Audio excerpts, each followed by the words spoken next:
Okay, what do you do if you have a water-damaged laptop? Well, the first thing I do is I make sure I pull out the battery. And I don't even try to power the laptop on. Pull the battery out, don't hit the power button, and get ready to take the whole thing apart because we're going to inspect the motherboard and see if there's any moisture or liquid still on the motherboard. So I'm starting to take some components out. We want to get to motherboard level here. If you suspect there's any liquid in the motherboard at all, do not power the computer on, pull the battery out, take it all apart, and look at the motherboard in every little crevice of the motherboard. That's what we're going to do, and that's what I recommend on water-damaged laptops of any sort. Don't power them on even when the customer comes in. Don't let the customer power them on when it's in your shop, because you know they brought it in because it was damaged because of the water, and it can't get any better if they're sitting there trying to charge it with power. So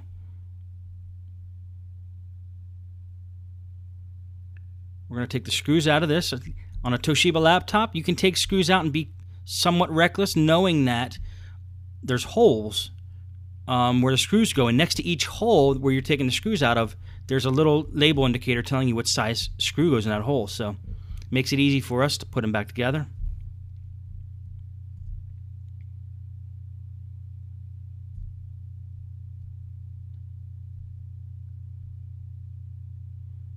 I'm losing a little bit of magnetic touch on my screwdriver there, otherwise it would come pulling right out.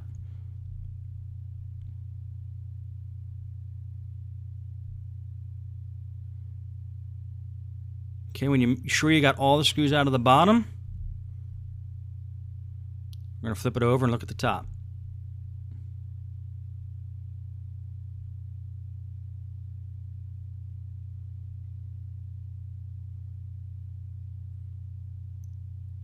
And the first thing I'm going to do is get that hinge cover plate off. And it's different on every laptop. Some laptops don't even have this hinge cover plate.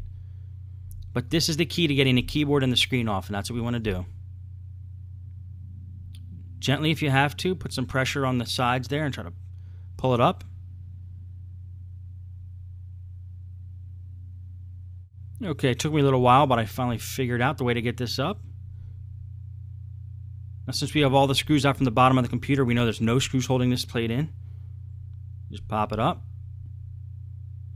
Now let's look for water damage here right on the spot.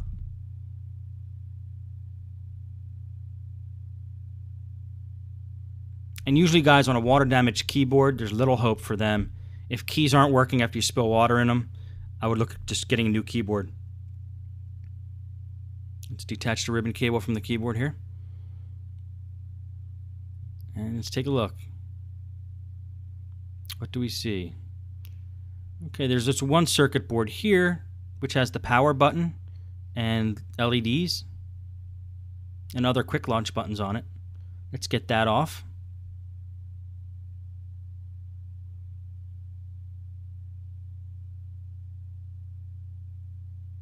That appears to be attached by a cable, ribbon cable.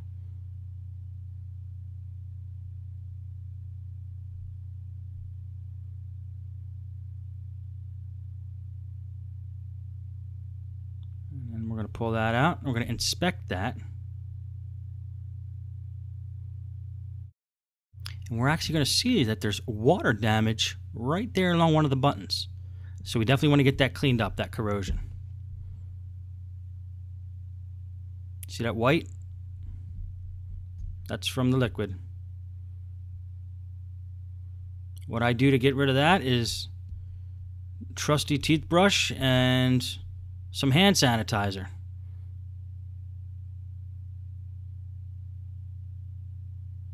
I just put a little bit on the end of the toothbrush and run it out here of hand sanitizer, but we'll just squeeze a couple drops on there. Or just stick the toothbrush in the bottle. You don't want to use too much because you want it to evaporate. You don't want any more moisture on these circuit boards. And you just wipe it off. Clean it off real good.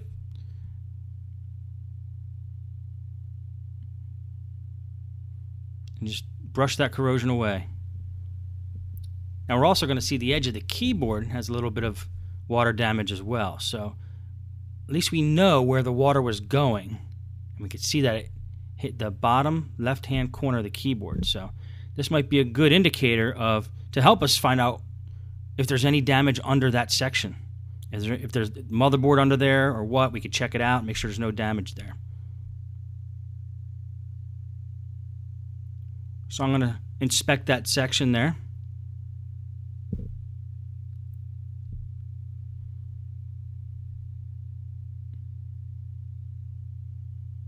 I'm going to clean up any little spots that I could see.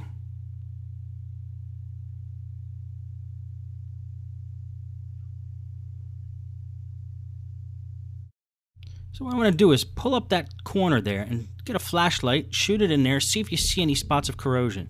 We might not have to take the whole computer apart to get this one done.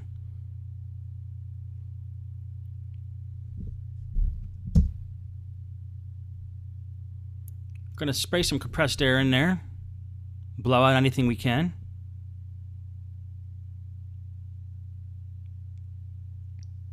We're going to grab the toothbrush, and because I do see little spots of corrosion there, I'm going to clean it up right there. It's not a lot though.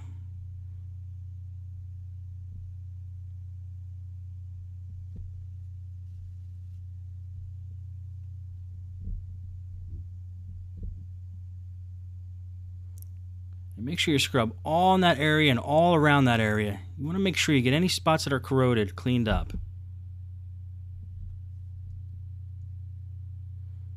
And then look all around that area. Shine a light in there if you have to. Or if you do have to get the whole computer apart to check out the motherboard, go ahead and do that. Okay, to continue to inspect here and just see if you see any other spots. If you do, hit them with that toothbrush and the hand sanitizer. Don't overdo it. Like I said, you don't want globs of the hand sanitizer on there. You want something that's going to evaporate fast. So just a film would be fine. And then look at as many spots on this motherboard as you can. See if you see any white, any corrosion. And when you're confident you have everything, you can start putting the computer back together.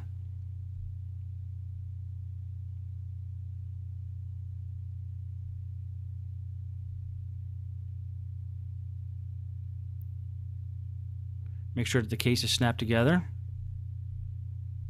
And just look for any spots right under the keyboard, especially where you think water might have gotten in. You can look around the wireless card and wireless antenna. And just be as thorough as you can. It's pretty much the main rule. Now also with this computer, the customer said that the CD drive is also reported as being a little flaky. It's not responding sometimes it is.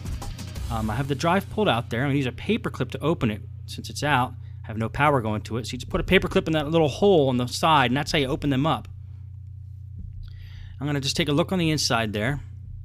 See if I see anything. I always like to just hit it with some compressed air on a CD drive on both the connector.